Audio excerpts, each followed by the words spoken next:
আচ্ছা, সো একদম শুরুতে আমরা যেটা বলছিলাম যে nature of international law, right? যে কেন আমার সোর্সেস অফ ইন্টারন্যাশনাল ল দরকার।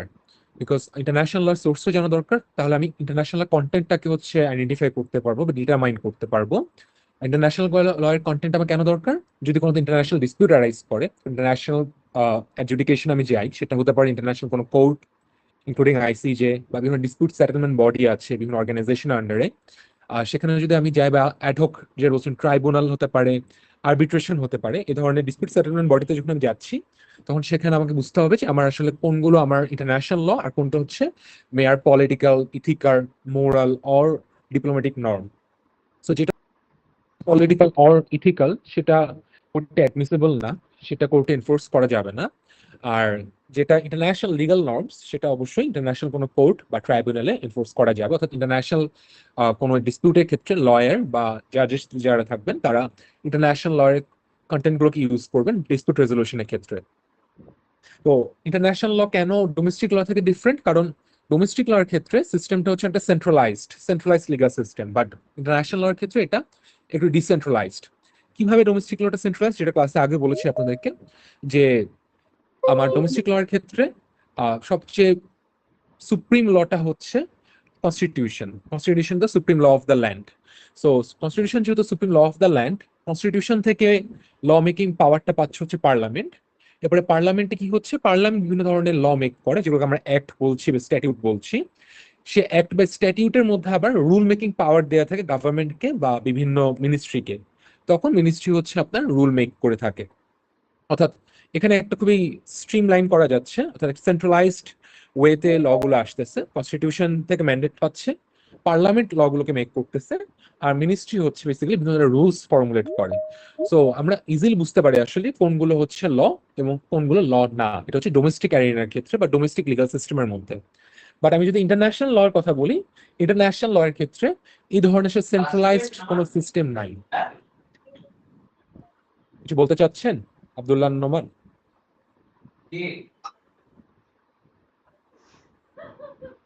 নোমান কিছু বলতে চাচ্ছেন?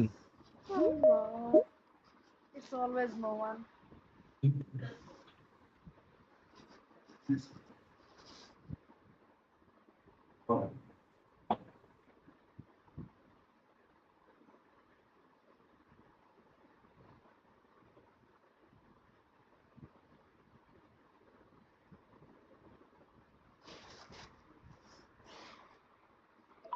আচ্ছা, তো যেটা বলছিলাম, বাট ইন্টারন্যাশনাল লর ক্ষেত্রে কিন্তু আসলে কোনো একটা সেন্টার নাই যেখান থেকে সব ল গুলো আসে।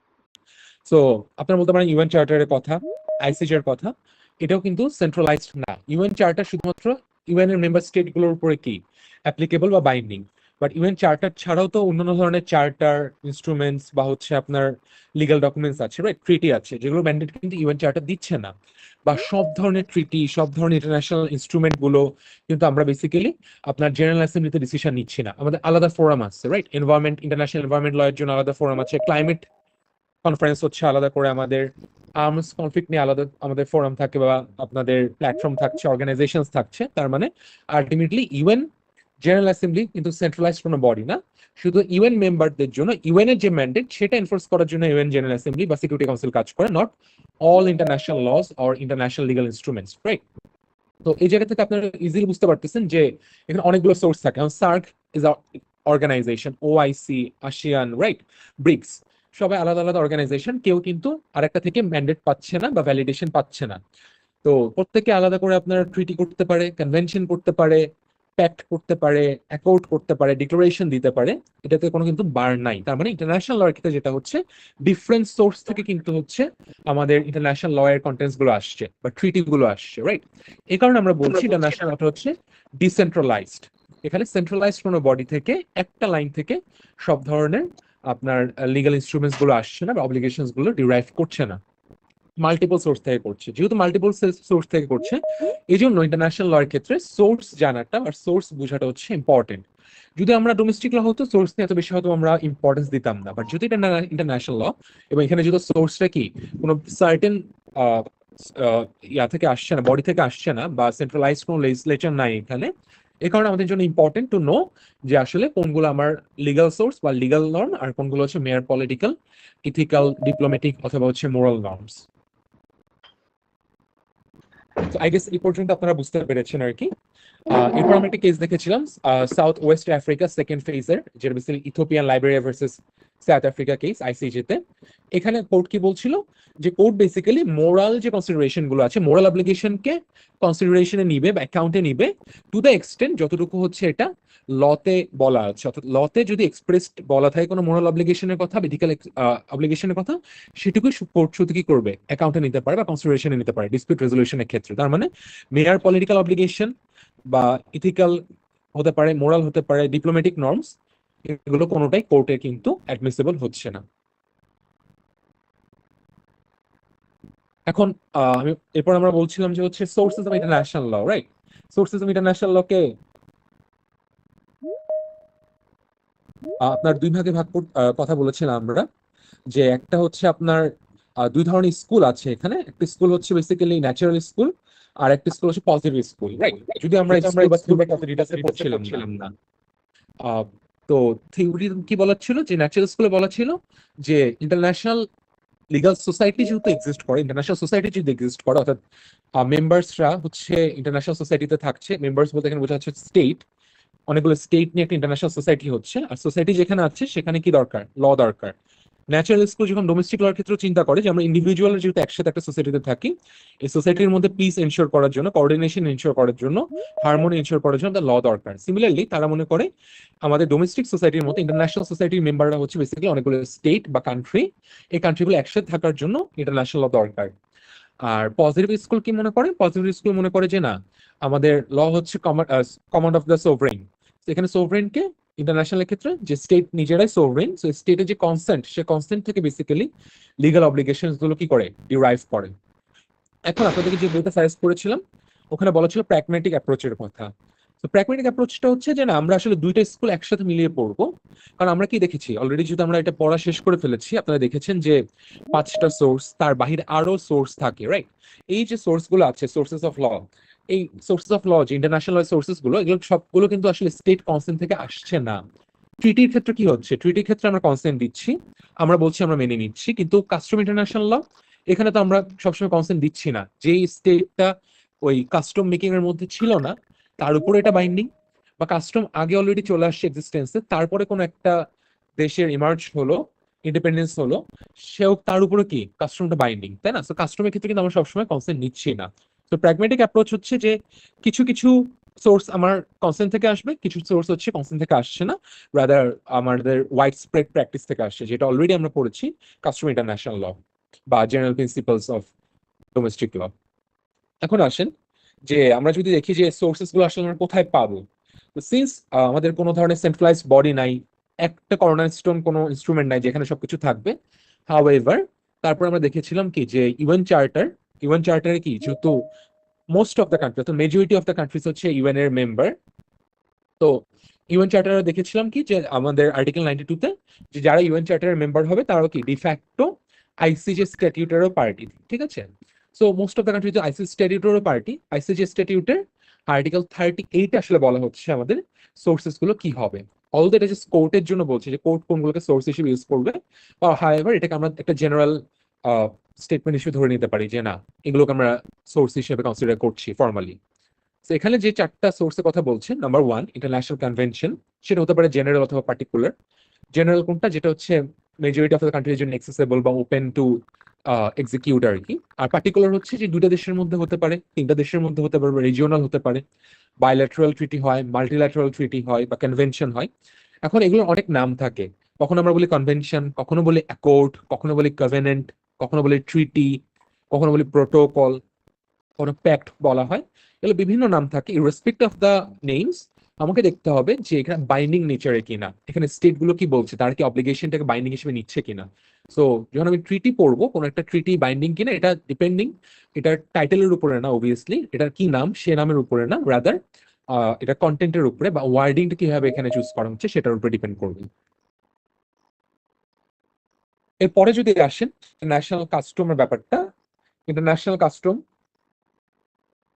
ইন্টারন্যাশনাল কাস্টম বা হচ্ছে কাস্টম ইন্টারন্যাশনাল জিনিসটা কি? এটা আমরা ক্লাসে পড়েছিলাম যে যেহেতু হচ্ছে ইন্টারন্যাশনাল পার্লামেন্ট নাই, এবার আমরা এর আগেও দেখেছি ক্লাসে বিভিন্ন সময় যে ইউডিএইচআর বলেন, আইসিসিপিআর বলেন, আইসিইএসসিআর বলেন, এগুলো রেটিফাই করতে কিন্তু অনেক টাইম লেগেছে, রাইট? যে প্রায় আপনার একটা ড্রাফটিং করতে অনেক সময় লাগে। ফার্স্ট অফ অল 1948 সালে হচ্ছে আপনার আমার আসার পরে, ইউডিএইচআর আসার পরে আমার কিন্তু আইসিসিপিআর আইসিএসসিআর ড্রাফটিং রেডি হতে টাইম লেগেছে হচ্ছে 1966 সাল, অর্থাৎ 1966, অলমোস্ট প্রায় 18 বছর, 18 ইয়ার্স। 18 ইয়ার্স পরে আবার এটা কি ইফেক্টিভ হতে আরো 10 ইয়ার্স টাইম লাগছে, যে সাইন করবে একটা মিনিমাম থ্রেশহোল্ড, অর্থাৎ 30টা দেশ বা 20টা দেশ। এটার জন্য কিন্তু আমাদের প্রায় 10 বছর টাইম লেগেছে অলমোস্ট। তার মানে তো বুঝতে পারতেছেন যে কোনো একটা ট্রিটি বেসড অব্লিগেশন ডিরাইভ করতে বেশ সময় লাগে, ড্রাফটিং একটা বড় টাইম লাগে। আর সেকেন্ড, ড্রাফটিং রেডি হয়ে যাওয়ার পরে, রেজলিউশন পাস হয়ে যাওয়ার পরে এটাকে আবার রেটিফাই করার জন্য বা সিগনেটারি হওয়ার জন্য স্টেটগুলো কিন্তু অনেক টাইম নেয়, রাইট? সাথে সাথে এটা এক্সিকিউট করে না। তো তার মানে হচ্ছে এখন একটা বড় মানে এখানে ভ্যাকিউম ক্রিয়েট হচ্ছে, যে তাহলে কোনগুলো আমার সোর্স হবে। সবসময় ট্রিটি নাও থাকতে পারে, যেখানে ট্রিটি নাই তাহলে আমি সেখানে আসলে কিভাবে ডিসপিউটটাকে রিজলভ করবো, রাইট? রেজলিউশনটা কিভাবে হবে। তো সেখানে একটা ফিলার হিসেবে কাজ করছে হচ্ছে আমার custom international law. So custom international law কি? এটা বেসিক্যালি ডিরাইভ করে স্টেটের প্র্যাকটিস থেকে, ওয়াইড স্প্রেড প্র্যাকটিস থেকে, স্টেট গুলো কি ধরনের প্র্যাকটিস করতেছে, ঠিক আছে, তার বিহেভিয়ার কিরকম, সেটার উপর ডিপেন্ড করে আমাদের কাস্টম ইন্টারন্যাশনাল ল অ্যারাইজ করে বা ডিরাইভ করে থাকে। এখন কাস্টম ইন্টারন্যাশনাল এর ক্ষেত্রে হচ্ছে আমরা বেসিক্যালি দেখেছিলাম কি দুইটা এলিমেন্ট, একটা হচ্ছে কি সাবজেক্টিভ এলিমেন্ট, আর একটা ছিল হচ্ছে আমার অবজেক্টিভ এলিমেন্ট। সাবজেক্টিভ এলিমেন্ট কি ছিল, সরি, অবজেক্টিভ এলিমেন্ট কি ছিল, যে স্টেটগুলো প্র্যাকটিস করে কি না, রাইট, ওয়াইড স্প্রেড প্র্যাকটিস আছে কিনা। আর সাবজেক্টিভ ছিল হচ্ছে যে তারা যে প্র্যাকটিস করছে এটা কি তারা পলিটিক্যাল অব্লিগেশন হিসেবে নিচ্ছে নাকি মোরাল অব্লিগেশন, নাকি তারা লিগাল অব্লিগেশন হিসেবে নিচ্ছে। তারা যদি লিগালি বাইন্ডিং হিসেবে নাই তাহলে এটা কাস্টম ইন্টারন্যাশনাল ল হবে। তারা যদি জাস্ট মেয়ার পলিটিক্যাল নর্মস হিসেবে নাই, ইথিক্যাল নর্মস হিসেবে নাই, তখন হয়তো এটা কাস্টম ইন্টারন্যাশনাল ল হিসেবে কোয়ালিফাই করবে না। আর এরপর আমরা পড়েছিলাম general principles of law, right? General principles of law by recognized by civilized nations. তো আমরা দুইটা এলিমেন্ট দেখলাম, সরি, দুইটা সোর্স দেখলাম। একটা হচ্ছে ট্রিটি বা কনভেনশনস, আর একটা হচ্ছে বেসিক্যালি আমার কাস্টম ইন্টারন্যাশনাল ল। এখন দুটোর জন্য কিন্তু আসলে টাইম লাগে, রাইট? ট্রিটি তো যেটা বললাম যে ড্রাফটিং এ টাইম লাগছে, এরপর আবার এনফোর্স করতে টাইম লাগে।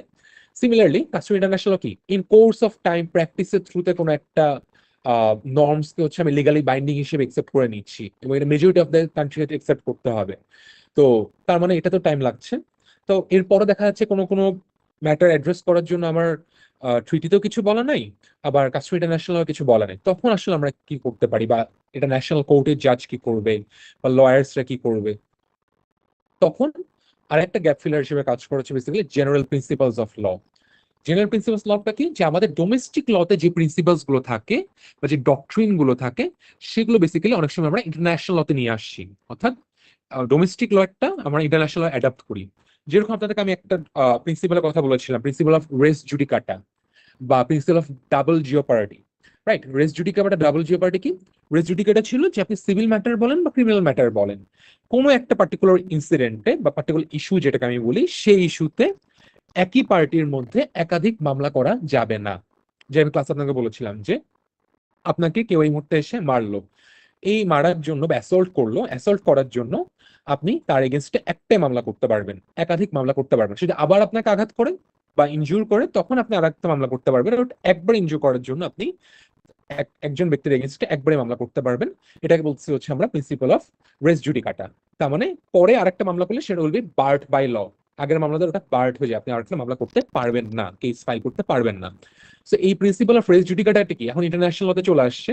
অর্থাৎ একজন ব্যক্তি বা কোনো অর্গানাইজেশনের বা কোনো স্টেটের যদি অলরেডি কোনো একটা কোর্টে কোনো একটা পার্টিকুলার ইনসিডেন্টের জন্য বিচার হয়ে যায়, আপনি তাকে আবার আরেকটা কোর্টে বা আরেকটা মামলায় নিয়ে যেতে পারবেন না। তার মানে এই যে প্রিন্সিপালটা, এটা কিন্তু ইন্টারন্যাশনাল ল থেকে আসে না, এটা অলরেডি ডোমেস্টিক লতে এক্সিস্ট করতো। আমি কিন্তু ক্লাসে আপনাদের দেখিয়েছি, রাইট, যে আমাদের 1908 এর কোড অফ সিভিল প্রসিডিউর, 1908 সালের কোড অফ সিভিল প্রসিডিউরের মধ্যে রেস জুডিকাটা আছে। আমাদের বাংলাদেশের 1898 সালে হচ্ছে আমাদের 1898 হচ্ছে আমাদের কোড অফ ক্রিমিনাল প্রসিডিউর আসছে, রাইট? কিভাবে ক্রিমিনাল মামলা চলবে, সেখানে পর্যন্ত আমাদের কিন্তু রেস জুডিকাটা ছিল। তার মানে বুঝতেই পারতেছেন যে ব্রিটিশ কলোনিয়াল পিরিয়ড থেকে শুরু করে মডার্ন স্টেট গুলো সব দেশেরই লিগাল ফ্রেমওয়ার্কের মধ্যে এই প্রিন্সিপাল অফ রেস জুডিকাটাটা এক্সিস্ট করে আগে থেকে। তো এটি তো ওয়াইড স্প্রেড তাদের ডোমেস্টিক ফ্রেমওয়ার্কের মধ্যে, এখন কি ইন্টারন্যাশনাল লতেও আইসিজে কি করে এই প্রিন্সিপালটাকে অ্যাপ্লাই করছে। সিমিলারলি আরেকটা আপনার উদাহরণ দিয়েছেন সেটা সার্কামস্টেন্সিয়াল এভিডেন্স। সাধারণত এভিডেন্স কি দুই ধরনের হয়, একটা হচ্ছে আমার ডিরেক্ট এভিডেন্স, আর একটা হচ্ছে কি সার্কামস্টেন্সিয়াল এভিডেন্স। ডিরেক্ট এভিডেন্স ঘটনাটা কেউ দেখলো, জানলো যে এটা করেছে। আর সার্কামস্টেন্সিয়াল এভিডেন্স হচ্ছে ডিরেক্ট ঘটনাটা কেউ জানে না, বাট আগে পরে ইনসিডেন্ট গুলো তারা জানে, সার্কামস্টেন্সেস তারা ডিসক্রাইব করতে পারে, ঠিক আছে। সো এটা হচ্ছে আপনার সার্কামস্টেন্সিয়াল এভিডেন্স। সো আগে ইন্টারন্যাশনাল ল কিন্তু হচ্ছে সার্কামস্টেন্সিয়াল এভিডেন্সটাকে একসেপ্ট করা হতো না, বাট যেহেতু এখন ওয়াইড স্প্রেড ম্যাক্সিমাম দেশে ডোমেস্টিক ফ্রেমওয়ার্কের মধ্যে বা এভিডেন্স ল এর মধ্যে সার্কামস্টেন্সিয়াল এভিডেন্সটা হচ্ছে রিকগনাইজড বা ইনকর্পোরেটেড আছে অলরেডি। সো ইন্টারন্যাশনাল ল তো কি এটা এখন অ্যাপ্লিকেবল বা অ্যাকসেপ্টেবল। আর এখানে বাকি আরো দুইটা হচ্ছে আমাদের সোর্সের কথা বলা ছিল। দুইটা সোর্স কি? দুইটা সোর্স হচ্ছে আমার জুডিশিয়াল ডিসিশনস, মানে কেস ল যেটা আমরা বলি প্রেসিডেন্ট হিসেবে ইউজ করা হয়। আর একটা হচ্ছে teachings of most highly qualified publicist, মানে হচ্ছে highly highly qualified scholarly publications গুলো কি হতে পারে আপনার ইউজ করা যেতে পারে অ্যাজ সাবসিডিয়ারি মিনস, মানে সেকেন্ডারি মিনস। আরেকটা জিনিস আমরা ক্লাসে পড়েছিলাম সেটা হচ্ছে যে এই পাঁচটা সোর্স যে এখানে আমরা দেখছি এই এই মুহূর্তে স্লাইডে, এই পাঁচটা সোর্সের মধ্যে কি আবার একটা হায়ারার্কি ক্রিয়েট করা যায়। একটা হচ্ছে প্রাইমারি সোর্স, একটা হচ্ছে সেকেন্ডারি সোর্স, রাইট? উপরের তিনটাকে আমরা বলতে পারি হচ্ছে কি প্রাইমারি সোর্সেস, পরের দুটোকে আমরা বলতে পারি সেকেন্ডারি সোর্সেস, বিকজ এখানে একটা টার্ম ইউজ করা হচ্ছে যে সাবসিডিয়ারি মিনস, ঠিক আছে। এখন পর্যন্ত যদি আপনাদের কোনো কোশ্চেন থাকে করতে পারেন।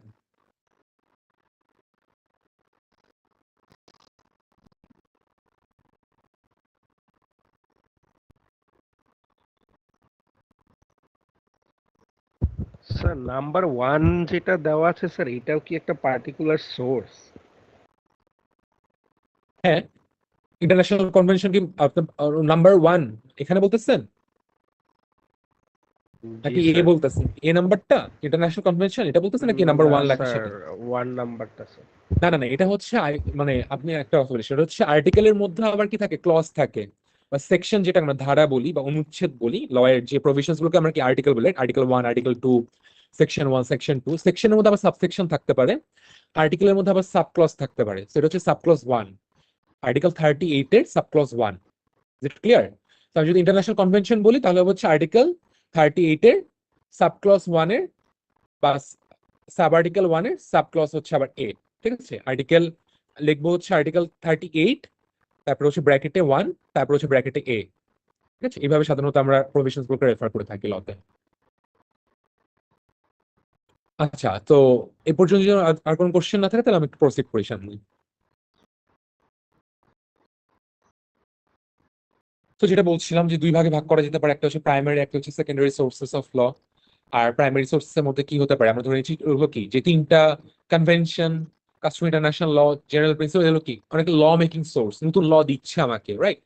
আর জুডিশিয়াল ডিসিশনস বা স্কলারলি রাইট আপস যেগুলো পাবলিকেশন বলছে, এগুলো কিন্তু আসলে নতুন ল দিচ্ছে না আমাকে, রাইট? রাদার ল এর আমার পেরিফেরিটা ঠিক করে দিচ্ছে। আমি বলবো জেনারেল প্রিন্সিপালস। কোন জেনারেল প্রিন্সিপালস? এইটা হয়তো একজন গবেষণা করে কেউ একজন রিসার্চ করে বের করলো যে কোনগুলো ওয়েল অ্যাকসেপ্টেড, অথবা কোন একটা কাস্টম ইন্টারন্যাশনাল ল এটা আসলে কতটুকু এক্সটেন্ডেড, কাদের উপরে এটা অ্যাপ্লিকেবল হবে, বা একটা ট্রিটির কোন একটা শব্দ, ওয়ার্ড, এটা এক্সপ্লেনেশন তো ট্রিটির মধ্যে নাই, এটা এক্সপ্লেনেশন কি হতে পারে? এই জিনিসগুলো কিন্তু বেসিক্যালি কোন একটা আর্টিকেলের মধ্যে আসতে পারে, রিসার্চ আর্টিকেলের মধ্যে আসতে পারে, ঠিক আছে। সাধারণত আমরা লিগাল রিসার্চ যেগুলো দেখি আমাদের লয়ার ফিল্ডে, সেগুলো হচ্ছে মোস্টলি সেকেন্ডারি রিসার্চ, মানে হচ্ছে অন্যরা কি বললো, লতে কি বললো, কোর্ট কি জানালো, সেগুলো নিয়ে কম্পারেটিভ অ্যানালাইসিস হতে পারে, বা ডক্ট্রিনাল রিসার্চ হয় সাধারণত। ফিল্ডের রিসার্চ লতে কম হয়। সো আলটিমেটলি বুঝতে পারছেন এটা হচ্ছে বেসিক্যালি ল ক্রিয়েটিং না, রাদার ল আইডেন্টিফাইং, লকে মোর ক্ল্যারিফাই করা, ঠিক আছে, বিভিন্ন ডিসিশনস গুলো দিয়ে ডিসকাশন করে দেখানো যে আসলে কোন ল এক্সটেন্টটা কত দূর। সেগুলো কি হতে পারে আমার সাবসিডিয়ারি বা সেকেন্ডারি সোর্স হিসেবে এখানে ইউজ হতে পারে। এরপর আসেন এখন যদি আরো ডিটেলসে যাই আমি। সো আপনাদের ট্রিটি নিয়ে কি কারো কোনো কোশ্চেন আছে নাকি ট্রিটি ইজ ক্লিয়ার? তাহলে আমি আর ট্রিটিটা এখানে রিভাইজ করবো না, অলরেডি বলেছি আপনাদেরকে একটু। ট্রিটি বা কনভেনশনস নিয়ে কি সবার আইডিয়া ক্লিয়ার?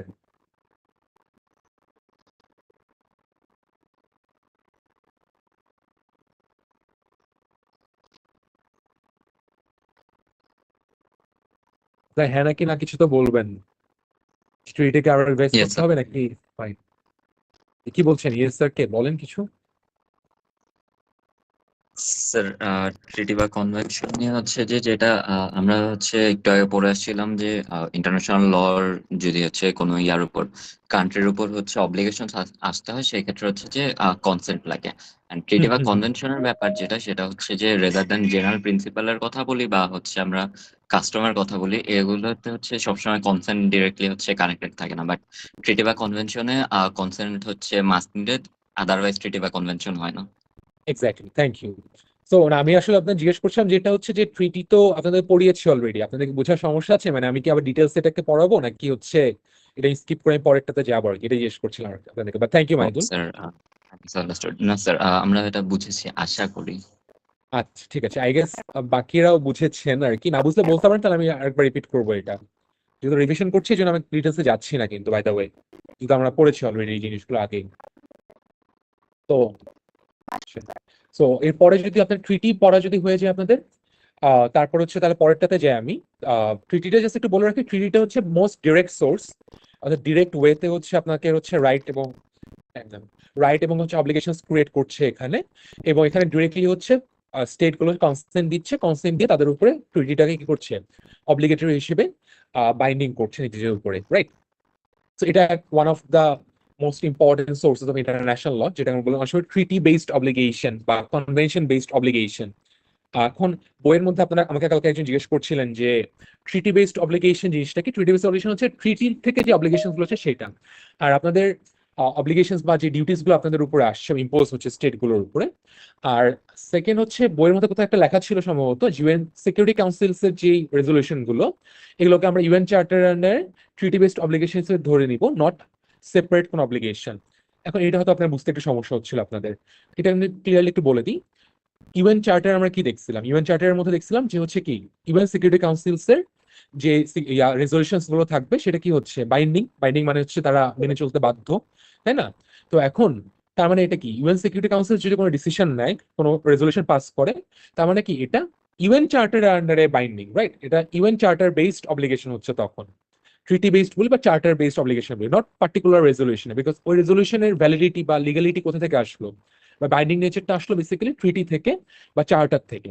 তো এরকম অনেক সময় চার্টার বা ট্রিটিও বিভিন্ন বডিকে অনেক সময় পাওয়ার দেয় এই ধরনের রেজলিউশন পাস করার। ঠিক আছে, হোপ আপনারা এই পার্টটা বুঝতে পেরেছেন, যেহেতু আপনারা কেউ কিছু বলছেন না আর কি। এরপর হচ্ছে আমরা একটা প্রিন্সিপাল পড়েছিলাম, প্রিন্সিপালটা কি, প্যাক্টা সান্ট সার্ভান্ডা, রাইট? যে ট্রিটি সাইন করলে যে আমি মেনে চলতে বাধ্য, এটা কোথায় লেখা? তো এটা একসময় কি ছিল, কাস্টম ছিল বা কাস্টম ইন্টারন্যাশনাল ল ছিল, যে না আগে যখন কিংডম ছিল, রাজারা যখন কি করতো এরকম বিভিন্ন ধরনের প্যাক্ট সাইন করতো বা ট্রিটি সাইন করতো, ওই প্যাক্ট থেকে প্যাক্টটা আসছে আর কি। সো প্যাক্ট সাইন করতো বা ট্রিটি সাইন করতো, তারা নিজের এটা অনার করতো, রাইট? প্র্যাকটিস ছিল এটা যে না দুই দেশের অ্যাম্বাসেডারের মধ্যে যখন সাইন হতো কোনো ট্রিটি, তারা এটাকে মেনে চলবে। তো সে কাস্টম থেকেই এক সময় কি হলো, এটাকে আমরা ট্রিটি বেসড অব্লিগেশনে নিয়ে আসলাম। অর্থাৎ আমরা আগে পড়েছি কি Vienna convention on law of treaties, right?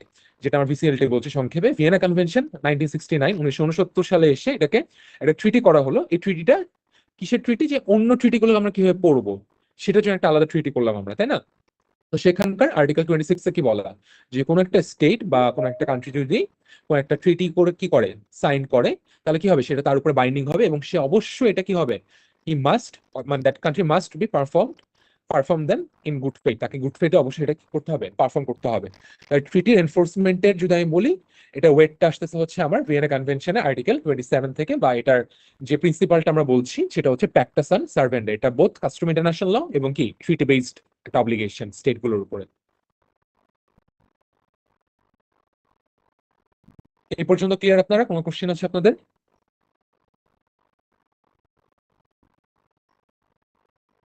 No sir.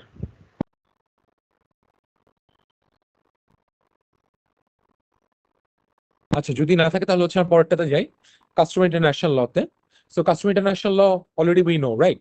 যে এটা কি বেসিক্যালি হচ্ছে ইন্টারস্টেট প্র্যাকটিস থেকে আসে, ওয়াইড স্প্রেড প্র্যাকটিস থেকে। এবং এটা কি দুইটা এলিমেন্ট, একটা কি সাবজেক্টিভ আর একটা কি অবজেক্টিভ এলিমেন্ট।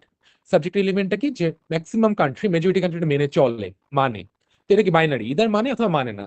সো এই জন্য কি অবজেক্টিভ টেস্ট আমাদের। আর সাবজেক্টিভ কোনটা, তারা আসলে কি হিসেবে মানে, এটাকে লিগালি বাইন্ডিং হিসেবে মানে নাকি পলিটিক্যাল অর ইথিক্যাল আর মোরাল কনসিডারেশন হিসেবে মানতেছে। যদি লিগালি মানে এবং ওয়াইড স্প্রেড প্র্যাকটিস থাকে, তাহলে হবে কি দুইটা শর্ত যদি একসাথে ফুলফিল করা হয়, তাহলে সেটা কি আমার কাস্টমার ইন্টারন্যাশনাল ল। ঠিক আছে, আরেকটা পার্ট এখানে যেটা ইম্পর্টেন্ট সেটা হচ্ছে যে কোন একটা কান্ট্রি হয়তো বা কাস্টমের ফরমেশনের মধ্যে পার্ট ছিল না, কিন্তু তার উপরেও কি কাস্টম ইন্টারন্যাশনাল ল অ্যাপ্লিকেবল। হয়তো বাংলাদেশ 1960 সালে এক্সিস্ট করতো না, বা 1969 সালে এক্সিস্ট করতো না, 1971 সালে বাংলাদেশ এক্সিস্টেন্স আসলো, বাট তার আগে যেসব কাস্টম ছিল সেগুলো কি হবে, বাংলাদেশের উপর কিন্তু অ্যাপ্লিকেবল হবে। ওয়্যারএস 1971 সালের আগে ট্রিটি গুলো বাংলাদেশ চাইলে রেটিফাই করতে পারে, বাট সেগুলো কিন্তু বাংলাদেশের উপরে কখনোই কি না, অটোমেটিক্যালি বাইন্ডিং হচ্ছে না। ঠিক আছে, এই পার্টটা একটু আপনারা মনে রাখবেন।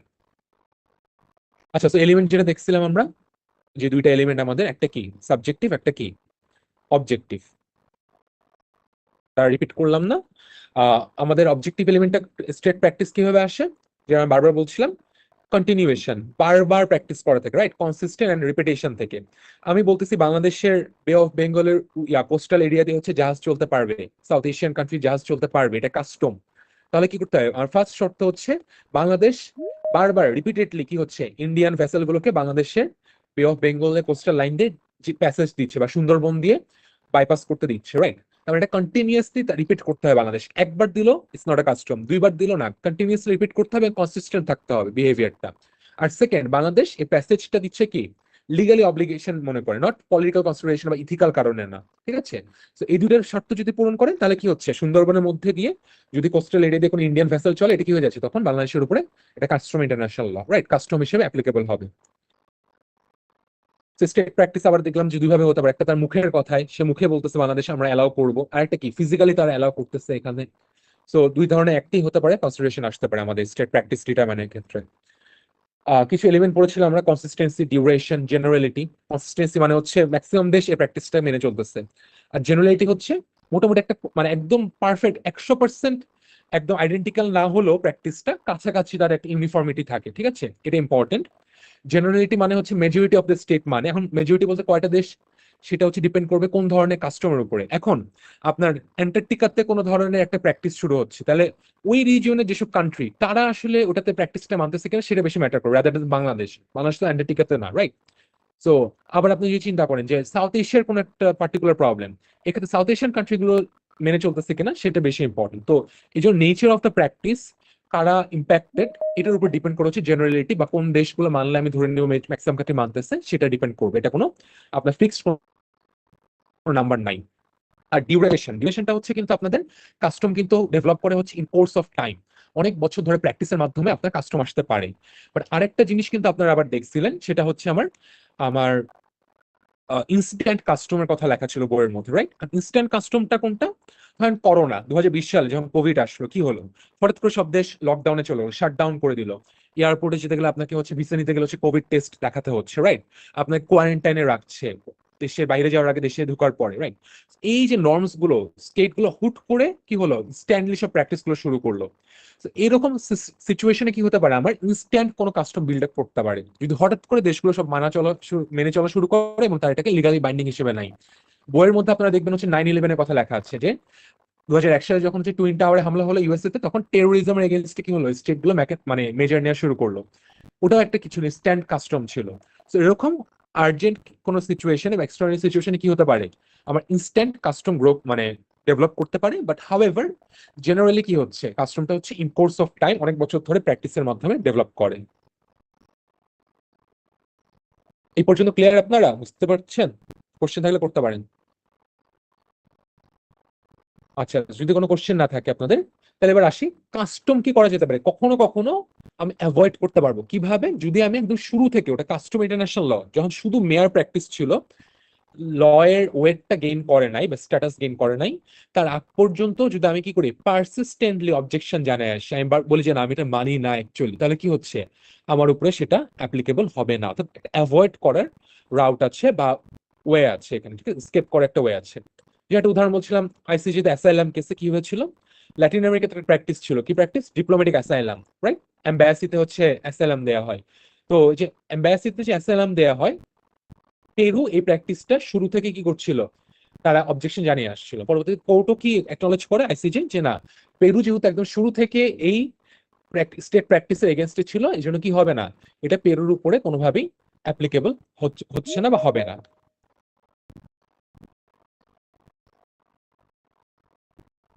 আর সেকেন্ড এলিমেন্ট যেটা, বারবার বলছিলাম সেটা হচ্ছে most important one, subjective element opinion juris. স্টেটগুলো আসলে কি হিসেবে এটাকে মেনে চলছে, তারা কি এটাকে লিগালি বাইন্ডিং হিসেবে দেখে নাকি জাস্ট মেয়ার পলিটিক্যাল ইথিক্যাল কনসিডারেশনে তারা মেনে চলছে, রাইট?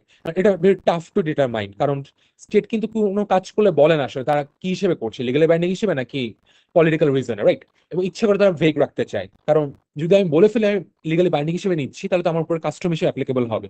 সো এটা ভেরি টাফ টু ডিটারমাইন বা ডিফিকাল্ট টু ডিটারমাইন যে আসলে স্টেটটা এসে লিগালি বাইন্ডিং হিসেবে নিচ্ছে কিনা, তাদের ওপিনিয়ন জুরিস আছে কিনা, ঠিক আছে, তাদের এই ওপিনিয়নটা তাদের মধ্যে আছে কিনা যে এটা তাদের উপর লিগালি বাইন্ডিং। সো এটাকেও আমরা অনেক সময় বিভিন্ন ধরনের এলিমেন্ট দেখে, বিভিন্ন ধরনের কম্পোনেন্ট দেখে আমরা ঠিক করে থাকি, রাইট? সো আমরা যেটা বলছিলাম দুই ধরনের ফ্যাক্টর থাকতে পারে, একটা হচ্ছে অ্যাকসেপ্টেড অ্যাজ ল, আর একটা কি extra legal factors. Just good neighbourhood relationship maintain করতে চাই, ভালো সম্পর্ক রাখতে চাই প্রতিবেশীদের সাথে, তখন আমি অনেক সময় মেনে চলতে পারি, সেটা কিন্তু কি হবে না, আমার লিগাল অব্লিগেশন ক্রিয়েট করবে না। কাস্টম এবং ট্রিটি ল এর মধ্যে আপনার ডিফারেন্স বা রিলেশনশিপ নিয়ে পড়েছিলাম, বারবার বলেছি যে কাস্টম থেকে কি হতে পারে, ট্রিটি আসতে পারে, কাস্টমের কম্পাইলেশন থেকে ট্রিটি আসতে পারে, আর হচ্ছে আবার কি হতে পারে, ট্রিটিটা হয়তো পার্টিকুলার কিছু দেশের মধ্যে ছিল বা সেটা ওয়াইড স্প্রেড প্র্যাকটিস থেকে একসময় কি হতে পারে, কাস্টমে ডেভেলপ করতে পারে। জেনারেল প্রিন্সিপালস যেটা বারবার বলছিলাম, শর্টেজ অফ ল যাতে না হয়, ভ্যাকিউম যাতে না থাকে, এই জন্য আমরা কি করতে পারি, ডোমেস্টিক ল অনেক প্রিন্সিপালসকে ইন্টারন্যাশনালতে অ্যাডাপ্ট করি, যেটা একটু আগে আমি বলছিলাম, অলরেডি আপনাদের বলেছি। Principles res judicata, principle of equity, লতে বলে ইকুইটেবল রেমেডির কথা বলার সময় ইকুইটি, যে আসছে রেমেডি নিতে, অর্থাৎ যে পিটিশনার বা যে যাচ্ছে কোর্টে আরেকজনের এগেনস্টে, সেও কি সাদা হাতে আসছে কিনা, নাকি সেও কোনো দোষ করছে। তো তখন কোর্টকে দুটাই দেখতে হয়, দুই পার্টির সাইডে দেখতে হয়। এটাকে আমরা বলি ইকুইটি বলি, প্রিন্সিপাল অফ ইকুইটি বলে লতে, যে ইকুইটি এনশিওর করবে কোর্ট, নট ইকুয়ালিটি, ঠিক আছে? তো এই যে ইকুইটি প্রিন্সিপাল ইন্টারন্যাশনাল লতে আসছে কোথা থেকে, ডোমেস্টিক ল থেকে। তার মানে কিছু জেনারেল প্রিন্সিপাল যেগুলো ডোমেস্টিক লতে এক্সিস্ট করতো বা ন্যাশনাল লতে এক্সিস্ট করতো, সেটা অনেক সময় ভ্যাকিউম ফিল আপ করার জন্য ইন্টারন্যাশনাল লতে অ্যাডাপ্ট করা হয় বা ইনকর্পোরেট করা হয়। তো এটা কেন আসলে আইসিজে স্ট্যাটিউটের মধ্যে আসছে, কারণ এটা হিস্ট্রিটা হচ্ছে, আমাদের আইসিজে স্ট্যাটিউটের আগে একটা কোর্ট ছিল যেটাকে আমরা বলছি হচ্ছে PCIJ, permanent court of international justice, PCIJ, যেটা পিসিআইজে 1920 সালে হয়, রাইট? আর 1938 সালে এসে আমরা কি পেয়েছি, আমাদের আইসিজে স্ট্যাটিউট। এখন যে আমাদের পিসিআইজে ছিল, পিসিআইজে ড্রাফটাররা দেখলো যে শুধু ট্রিটি দিয়ে এবং কি কাস্টম দিয়ে আমরা সব ধরনের ইন্টারন্যাশনাল ল কি করতে পারছি না, ইন্টারন্যাশনাল সব ধরনের আপনার টপিক গুলোকে বা ইস্যু গুলোকে অ্যাড্রেস করতে পারছি না। So we need principles from national law, domestic law, dispute রেজলিউশনের ক্ষেত্রে। এই জন্য এই নেসেসিটিটা ফিল করার কারণেই ইন্টারন্যাশনাল লতে পরবর্তীতে এই আইসিজে স্ট্যাটিউটে জেনারেল প্রিন্সিপালস এর কথাটা লিস্ট ডাউন করা হয়েছে। সো রেস জুডিকাটার কথা পড়েছি অলরেডি, আমরা সার্কামস্টেন্সিয়াল এভিডেন্স দেখেছি। এরপরে যদি আসেন জুডিশিয়াল ডিসিশনস, যেমন কেস ল, আইসিজে কেস ল গুলো আমরা জানি যে আইসিজে কেস ল দেয়, সেই কেস ল গুলো কি হতে পারে, পরের কেসগুলোর জন্য রেফারেন্স হিসেবে বা পার্সুয়েসিভ ভ্যালু হিসেবে ইউজ করা যেতে পারে। একটা জিনিস মনে রাখবেন, আর্টিকেল 59 এটা কথা বলা হচ্ছে, আমি যদি একটু পিছন দিকে যাই,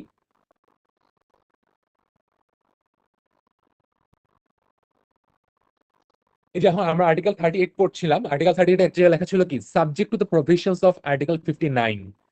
সো লতে যখন আমরা পড়ি, কোন একটা পার্টিকুলার সেকশন পড়ি, একটা সেকশনের মধ্যে অনেক সময় আরেকটা সেকশনের রেফারেন্স দেওয়া থাকে, এই ধরনের কথা লেখা থাকে, subject to the provisions of আরেকটা কোনো section, in reference to particular section.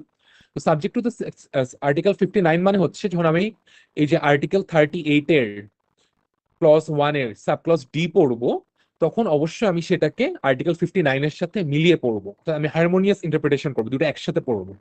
দুটো একসাথে পড়লে আমি প্রপার মিনিংটা পাবো, আলাদা আলাদা করলে প্রপার মিনিংটা পাওয়া যাবে না এখানে। সো 59 আসলে কি বলা ছিল, যে আইসিজে ধরেন যে একটা রায় দিল বা জাজমেন্ট দিল আইসিজে, সেই জাজমেন্টটা বেসিক্যালি আইসিজে যে দুইটা পার্টির মধ্যে, দুইটা দেশের মধ্যে সে বিচারটা করছে, সে দুইটা দেশ বা তিনটা দেশের মধ্যে বিচার হতে পারে, যাদের বিচারটা করা হচ্ছে, যারা ওটা পার্টি ডিরেক্ট, শুধুমাত্র তাদের উপর অ্যাপ্লিকেবল, তাদের উপরে কি হবে, বাইন্ডিং হবে ডিরেক্টলি। তাহলে অন্যদের উপরে ডিরেক্টলি কি না, বাইন্ডিং না, ম্যান্ডেটরি না মেনে চলা।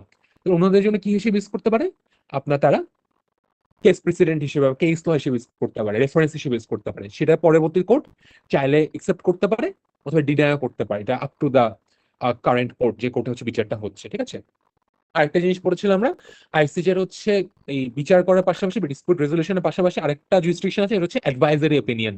আইসিজে বেসিক্যালি ওপিনিয়ন দিতে পারে, ঠিক আছে?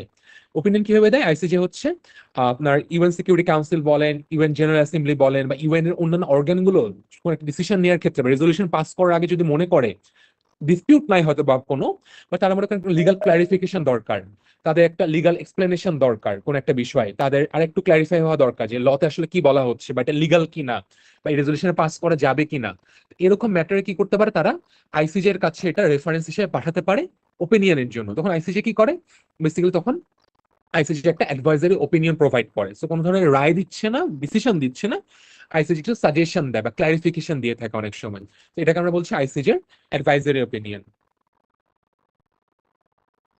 এরপর আমরা বলছিলাম হচ্ছে আপনার আরবিট্রেশন পড়েছিলাম, যে বিভিন্ন আরবিট্রাল ট্রাইব্যুনাল থাকতে পারে, আরবিট্রেশন থাকতে পারে।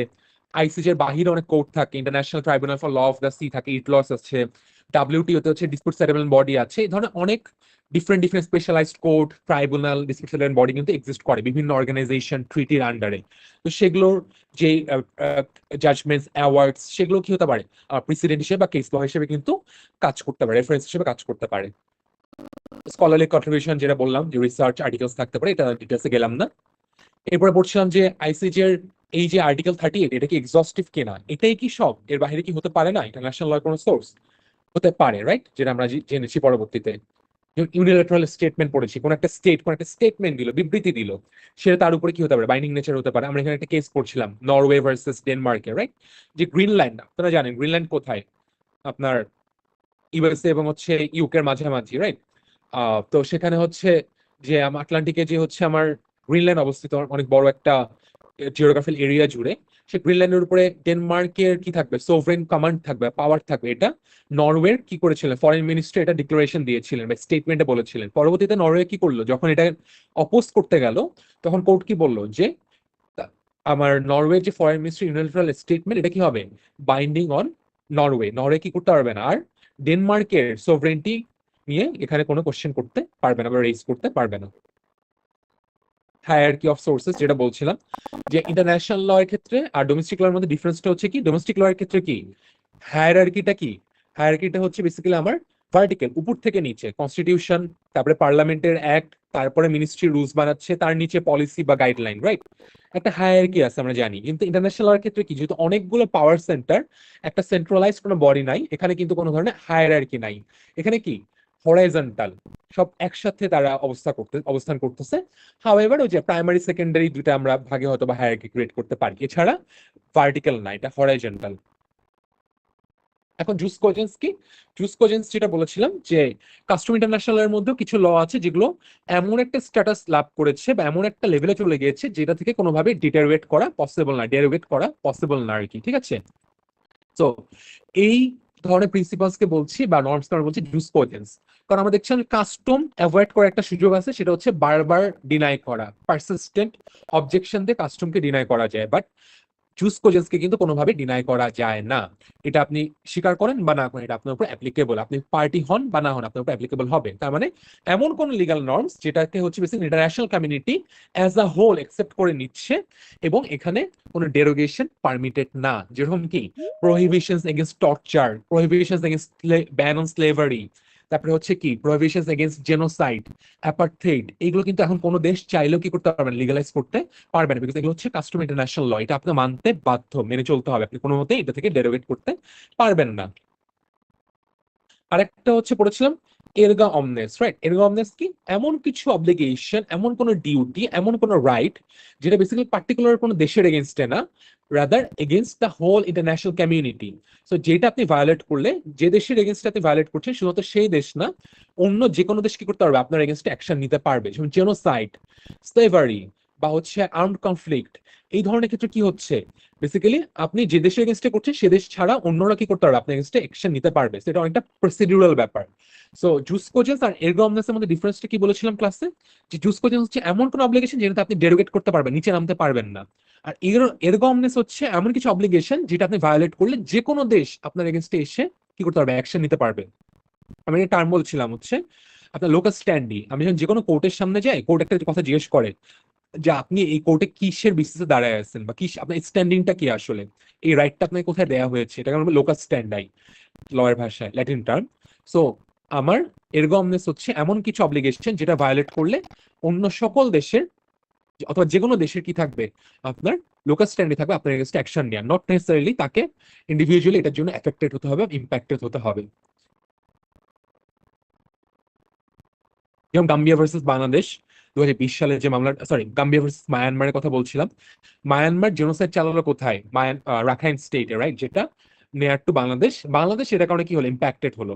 আর বাংলাদেশ যেহেতু কি করে নাই, জেনোসাইড কনভেনশনে সাইন করে নাই, বাংলাদেশ কি করতে পারতেছে না, তাদেরকে কোর্টে নিতে পারতেছে না মায়ানমারকে। এখন বাট প্রভিশনস অফ জেনোসাইড এমন একটা প্রিন্সিপাল বা এমন একটা অব্লিগেশন যেটা কি এরগো অমনেস, অর্থাৎ আপনি যদি জেনোসাইড করে থাকেন তাহলে যে কোনো দেশ আপনাকে কোর্টে নিতে পারবে, আইসিসি নিতে পারবে, এটার জন্য ইম্প্যাক্টেড হতে হবে না। তো সেই বেসিসে গাম্বিয়া, যদিও কি বাংলাদেশ মানে আমাদের এশিয়ারও কোনো কান্ট্রি না, তো গাম্বিয়া ওয়াইসি মেম্বার হিসেবে বেসড অন কি এরগো অমনেস প্রিন্সিপাল তারা কি করেছে, মায়ানমারকে বেসিক্যালি আইসিজিতে নিয়ে গিয়েছে।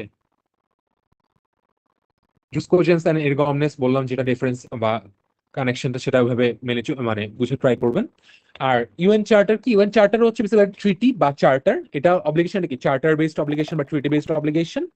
এখন ইউএন চার্টারের আর্টিকেল 103 এর একটা সিগনিফিকেন্স কি, যে 103-তে বলছে যে আপনার ইউএন চার্টারের সাথে অন্য কোনো লিগাল ইনস্ট্রুমেন্ট বা ইন্টারন্যাশনাল লিগাল ডকুমেন্ট বা ট্রিটির যদি কোনো ধরনের কি থাকে, ইনকনসিস্টেন্সি থাকে, তাহলে মেম্বার স্টেট গুলোর জন্য কোনটা প্রিভেল করবে, অবশ্যই ইউএন চার্টার প্রিভেল করবে, রাইট। সো ইউএন চার্টার এখানে একটা আপার হ্যান্ড পাচ্ছে। হাউএভার অন্য সকল ট্রিটি কিন্তু ইউএন চার্টার থেকে ভ্যালিডেশন নিচ্ছে না বা ইউএন চার্টার সেটা ম্যান্ডেট দিচ্ছে না, তার আমরা ওগুলো আলাদা করে সাইন করি, আলাদা করে এক্সিকিউট করি, আলাদা করে ফর্মুলেট করি। হাউএভার এই জায়গাতে বলছে যে ইউএন চার্টার এবং অন্য অন্য কোনো ট্রিটির সাথে যে কনফ্লিক্ট হয়, তাহলে এই মেম্বার স্টেট গুলোর জন্য ইউএন এর ক্ষেত্রে অবশ্যই ইউএন চার্টারটা প্রিভেল করবে। এখন যেহেতু ইউএন চার্টারের একটা পার্ট হচ্ছে কি আইসিজে, তাহলে কি হবে, আইসিজে এর ক্ষেত্রেও যদি কোনো ডিসপিউট অ্যারাইজ করে তাহলে কি হবে, অন্য ট্রিটি বা ইনস্ট্রুমেন্টের সাথে ইউএন চার্টারে কোনো ইনকনসিস্টেন্সি থাকলে অবশ্যই ইউএন চার্টারটা এখানে প্রিভেল করবে। আর আর্টিকেল 25 অফ দ্য ইউএন চার্টারে বলা যে ইউএন সিকিউরিটি কাউন্সিলের রেজলিউশন গুলো কি স্টেট গুলো মেনে চলতে বাধ্য, মানে তারা মানবে এটা, রাইট, মেম্বার স্টেটের মানবে। তার মানে কি হচ্ছে, আমি যদি 25 আর্টিকেল 25 এবং আর্টিকেল 103 দুটোকে একসাথে হারমোনিয়াস ইন্টারপ্রিটেশন করি, তাহলে দাঁড়াচ্ছে যে ইউএন সিকিউরিটি কাউন্সিলের যদি কোনো রেজলিউশন পাস হয় এবং এটা যদি অন্য কোনো ট্রিটি বা লিগাল ইনস্ট্রুমেন্টের সাথে যদি কনফ্লিক্টিং হয়, অবশ্যই ইউএন সিকিউরিটি কাউন্সিলের রেজলিউশনটা কি করবে, প্রিভেল করবে। সেটা কি হয়ে পেলাম আমরা 103 এবং 25 এর হারমোনিয়াস ইন্টারপ্রিটেশনের মাধ্যমে। একটা উদাহরণ দেখছিলাম কি লকারবি কেস, লিবিয়ার লকারবি কেস, যেখানে বেসিক্যালি লিবিয়া বেসিক্যালি ইউএস এর একটা ফ্লাইটকে কি করেছিল, ফায়ার করে গ্রাউন্ড থেকে ফায়ার করে গ্রাউন্ডেড করেছিল। এখন তারা দেখাচ্ছিল তাদের একটা সিভিল এভিয়েশনের ট্রিটি ছিল 1971 সালে, সেটা বেসিস তার করেছে। বাট কোর্ট কি বললো, অবশ্যই এক্ষেত্রে যদি ওই যে সিভিল এভিয়েশন যে কনভেনশনটা ছিল, কনভেনশনের সাথে হচ্ছে ইউএন চার্টারটা কনফ্লিক্টিং, ইউএন চার্টারটা এখানে প্রিভেল করবে, ঠিক আছে। তার মানে এখানে লিবিয়া ওয়াজ লায়াবল। আর অন্য কিছু হচ্ছে আমরা সোর্স করেছিলাম যে সফট ল, যেটা লিগালি বাইন্ডিং না ডিরেক্টলি, সফট ল এগুলো এগুলো একটা পিয়ার প্রেশার তৈরি করে, পলিটিক্যাল প্রেশার তৈরি করে। সফট ল কি বিভিন্ন ধরনের ডিক্লারেশন, রাইট, প্রমিস করা হয়, বা ইউএন জেনারেল অ্যাসেম্বলি যে রেজলিউশন গুলো, এগুলো কি না বাইন্ডিং না, হ্যাঁ এগুলোকে একটা পলিটিক্যাল প্রেশার তৈরি করে, পিয়ার প্রেশার তৈরি করে, রাইট, নেমিং শেমিং তৈরি করে। সো বা বিভিন্ন ধরনের ডিক্লারেশন আছে, সো অনেকটা প্লেজ করা, প্রমিস করা। তো কান্ট্রিগুলো যদি ডিক্লারেশন না মানে তাহলে কি হচ্ছে, তাদের উপর একটা নেমিং শেমিং হচ্ছে, রেপুটেশন খারাপ হচ্ছে, পলিটিক্যাল বন্ডিং ডিপ্লোম্যাটিক টাইস হচ্ছে হ্যাম্পার্ড হয়। এই কারণে সফট ল গুলো হয়তো বা লিগালি এনফোর্স করা যায় না, but it has some value, এটা অনেকটা পিয়ার প্রেশার তৈরি করে বা ইন্টারন্যাশনাল পিস এনশিওর করার ক্ষেত্রে তাদের একটা রোল থাকে। আর অনেক সময় কি হয় যে সফট ল গুলো একসময় ওয়াইড স্প্রেড প্র্যাকটিস হতে হতে কাস্টমার ইন্টারন্যাশনাল লতে কনভার্ট করতে পারে, ঠিক আছে। যেমন ইউডিএইচআর এর অনেক প্রিন্সিপালস কি যদিও নন বাইন্ডিং ছিল, বাট এখন কি right, equality before law, right to life, এগুলো হচ্ছে এখন অলরেডি আপনার ইভলভ করতে করতে in course of time custom international লতে কনভার্ট হয়েছে বা turn into custom international law বা অনেক সময় ট্রিটি লতেও কনভার্ট হতে পারে। এই ছিল বেসিক্যালি আমাদের সোর্সেস অফ ইন্টারন্যাশনাল ল, যেটা আমরা লাস্ট কয়েকটা ক্লাসে পড়েছি। তো আজকে একটু আমাদের সাম আপ করলাম। আপনার যদি কোনো কোশ্চেন থাকে এখন তাহলে আপনারা আমাকে করতে পারেন।